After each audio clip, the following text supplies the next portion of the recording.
Assalamualaikum warahmatullahi wabarakatuh. A'udzu billahi minasyaitonir rajim. Bismillahirrahmanirrahim. Alhamdulillahirabbil alamin. Wassalatu wassalamu ala asyrafil anbiya'i wal mursalin sayyidina wa habibina wa syafi'ina wa maulana Muhammadin wa ala alihi wa ashabihi ajma'in amma ba'd. Hadirin ma'asyiral muslimin wal muslimat jamaah salat subuh rahimakumullah.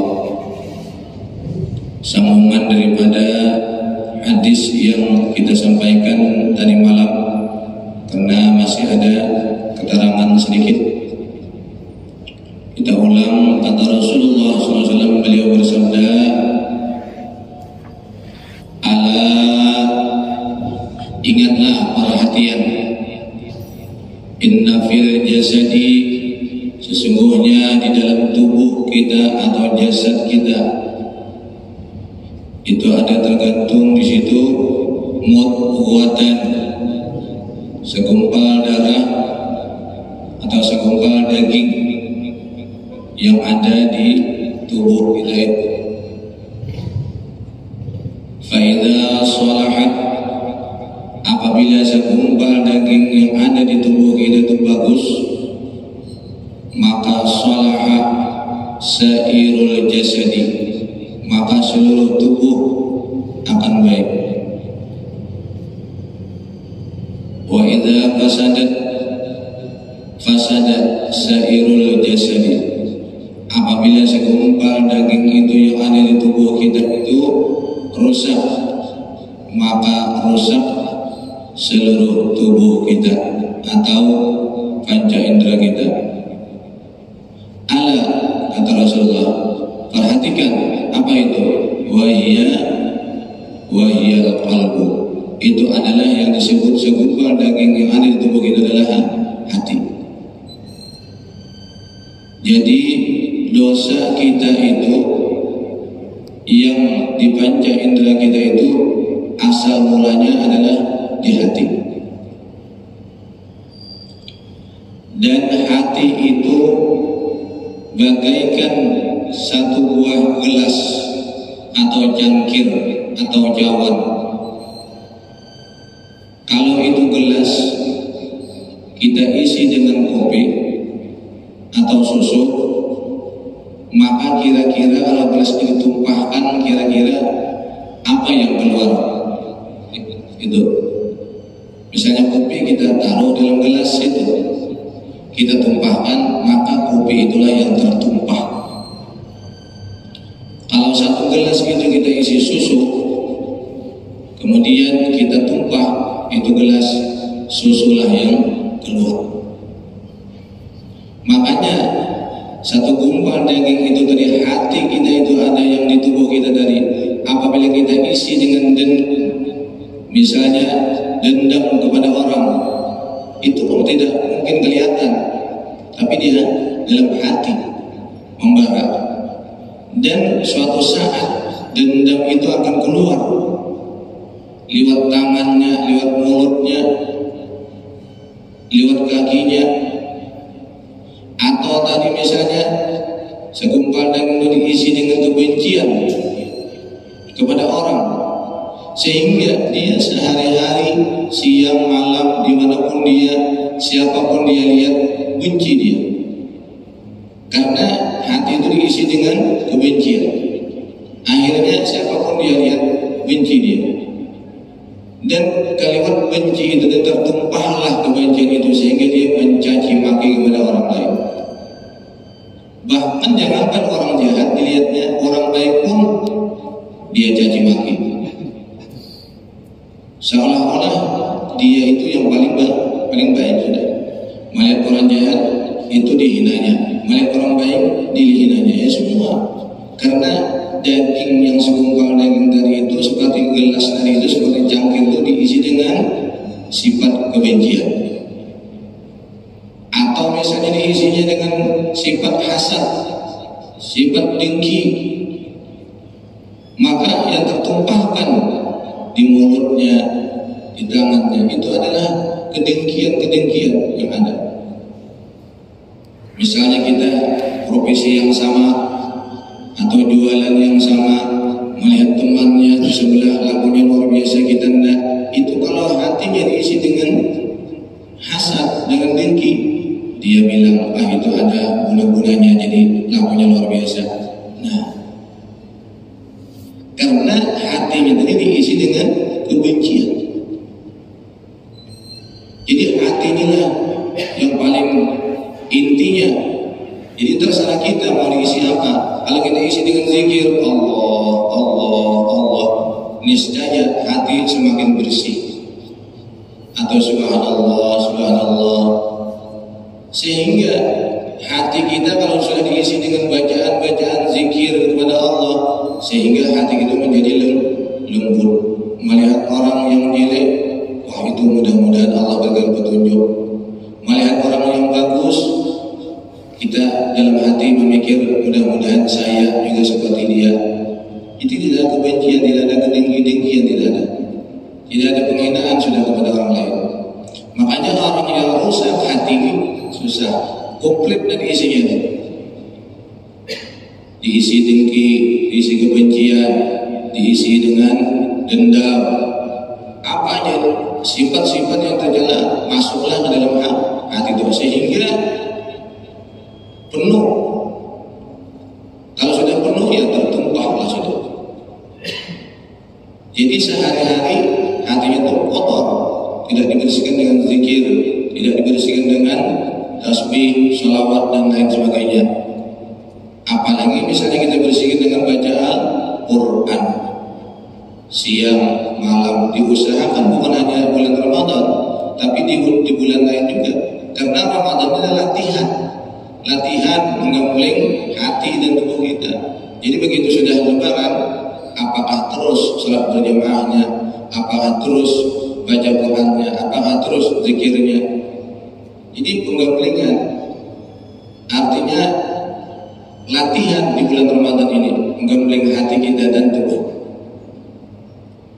Makanya banyak orang yang membiarkan hatinya kotor itu sehingga siang malam dosa diperbuatnya.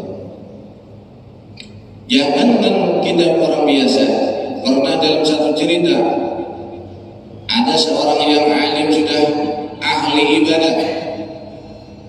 Orang ahli ibadahnya ketika dia lewat di tengah jalan, dia ada melihat salah satu anak muda minta-minta pengemis, meminta-minta.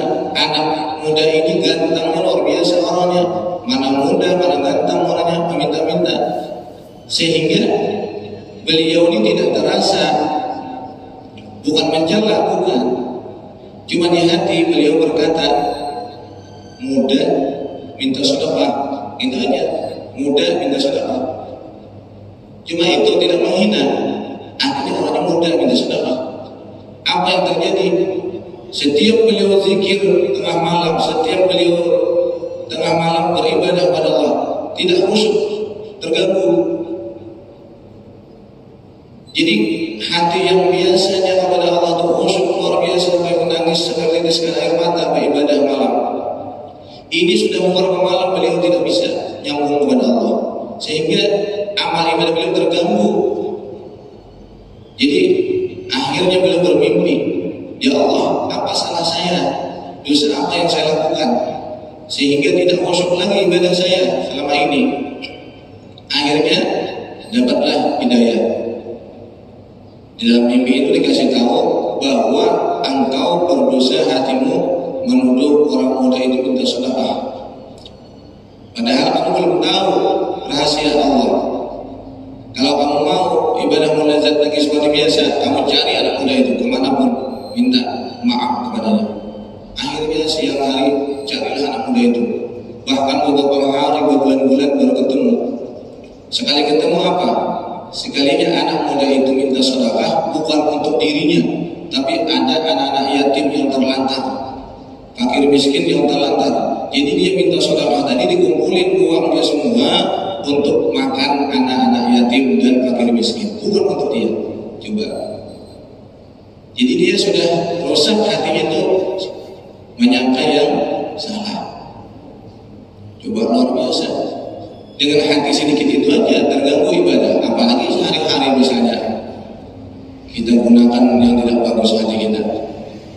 Makanya jadi jaga, melihat baik ibadahnya kuat, kita di dalam hati Allah, mudah-mudahan saya seperti itu juga buat ibadah. Melihat orang yang tidak mau ibadah, ya Allah, mudah-mudahan mereka dapat petunjuk juga. Jadi selamatlah hati kita. Ada salah satu cerita lagi, bisa tidak seperti itu kita? Salah satu cerita, ini ada seorang guru, kalau tidak salah guru SMA di zaman dulu, termasuk SMA pondok lah ya. Ini beliau mengajar, habis mengajar itu anak murid itu kan bermacam-macam, ada yang nakal, ada yang tidak, ada yang bagus, yang berprestasi, ada yang tidak bagus. Akhirnya lama-lama ada acara reunian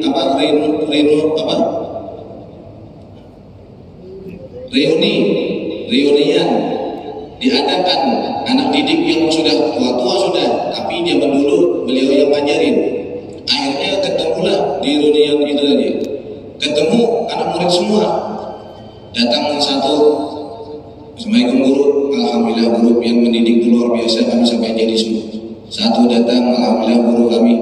Ada yang terakhir datang, guru ingat tidak sama saya? Ingat? Nah, maksudnya ingat tidak waktu dulu saya paling budak, saya paling jahat dalam kelas? Ingat tak guru? Nggak ingat kata guru. Yang coba guru ingat-ingat dulu. Yang dulu ada di kelas waktu guru mendidik kami dulu satu kelas itu ada hilang jam tangan. Ingat tak guru? Ada ingat hilang jam tangan temanmu. Tapi yang mengambil tahu pak guru? Tidak tahu sampai sekarang. Saya guru yang mengambil. Pada waktu itu saya yang mencuri jam tangan itu. Dikala itu saya sudah luar biasa merasa malu sama teman-teman gitu kan. Sudah merasa ibadah hancur lah hidup sudah. Karena saya mencurinya. Bilang guru saya tidak tahu. Kok bisa tidak tahu guru? Ya, karena waktu itu kata gurunya, begitu ada temanmu hilang jam tangan, akhirnya gurunya dikumpulkan satu kelas itu. Begitu dikumpulkan satu kelas, anak muridnya disuruh menghadap dinding semua. Anak muridnya menghadap dinding semua, akhirnya gurunya menggeledah anak muridnya. Dan menggeledah anak muridnya pun kata gurunya, saya juga tutup mata saya. Ada nggak guru seperti ini? Jadi anak muridnya ini kehilangan jam tangan, akhirnya dikumpul satu kelas, disuruh berdiri menghadap dinding, suruh penjem mata semua. Akhirnya guru pun saya kata beliau, saya tutup mata saya juga. Jadi saya geledah satu-satu murid itu, semua digeledah. Begitu digeledah semua, ada salah satu anak murid yang mencuri itu di kantongnya, kantung celana ditaruh. Diambillah oleh gurunya itu tadi jam tangan, disimpan. Kata gurunya sudah balik semua. Baru gurunya dibuka mata. Sampai sekarang bilang gurunya, saya tidak tahu celana siapa yang saya ambil itu, karena saya tidak tutup juga mata. Saking menjaga hati, tidak mau mempermalukan muridnya. Ada nggak seperti ini guru? Biasanya guru kalau ketemu itu, ini kampung ini, panggil orang tuanya. Mana orang tuanya? Anak siapa ini? Mencuri jam tangan. Biasanya seperti itu ya. Ini enggak. Jadi kata gurunya, sampai sekarang saya tidak tahu malingnya siapa, pencurinya siapa, tidak tahu. Karena waktu menggeledah, saya juga tutup mata, kata gurunya. Kalian juga tutup mata menghadap dinding. Begitu dapat di celana siapa, tidak tahu. Akhirnya diambillah jam tangan. Baru bilang gurunya sudah balik semua. Ini jam tangan sudah tidak bisa diperpanjang. Ini sudah dapatnya tidak tahu saya. Cuma ada tangan di tangan saya sudah. Siapa yang punya serahkan. Jadi sampai sekarang kata gurunya saya tidak tahu mencuri jam tangan. Itu guru saya lah yang mencuri waktu itu. Baru tahu gurunya. Apa kata gurunya? Saya takut hati saya rusak. Kalau melihat kamu yang ngambil, pasti menuduh, pasti mencari orang tuanya, pasti memarahi, pasti misalnya dia dihukum atau apa. Coba, saking padahal guru sih malu, saking menjaga hatinya supaya bersih, berat seperti ini ya. Akhirnya muridnya satu pun tidak ada yang terganggu. Coba tahu anak muridnya diambil jam tangan temannya, dendam itu bisa. Jadi tidak ada yang tahu sampai tua, sampai sudah lama ribuan baru tahu gurunya. Sampai sekarang kata guru baru saya tahu. Itulah menjaga hati itu luar biasa. Apalagi Pancaindera ini hati, coba berat sekali ya, coba luar biasa. Nah untuk itulah mudah-mudahan kita berdoa kepada Allah SWT. Mudah-mudahan kita dijaga oleh Allah hati kita semuanya.